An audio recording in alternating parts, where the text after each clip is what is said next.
তোমাকে না জানিয়ে তোমার এই কালো কুচকুচে চুল আমি সাদা করে দেব, রুখতে পারবে? তোমার এই চোখের লাল চাহনি আমি ঝাপসা করে দেব, ঠেকাতে পারবে? তোমার এই লোহার মতো মজবুত দাঁত 32টা 16 একটা একটা করে ট্রান্সফার করিয়ে দেব, তোমার কাছে কোনো পারমিশন নেব না, ধরে রাখতে পারবে? এইভাবে আস্তিন গোটানো, মাসেল ফোলানো, ধরে রাখতে পারবে তো? এরকম করবে না তো? এইভাবে এরকম হবে না তো?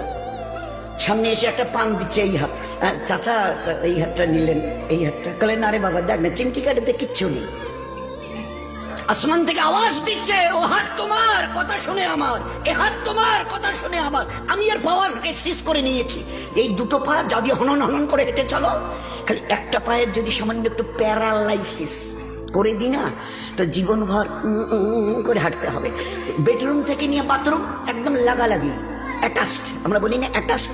তুই বেডরুম থেকে নেমে বাথরুম কত 4-5 হাত, বেডরুমের দেয়াল আর এটাই হচ্ছে বাথরুমের দেয়াল, মাঝখানে একটা দরজা, এখান থেকে উঠে ওই ঘর রুমটাতে পারবে?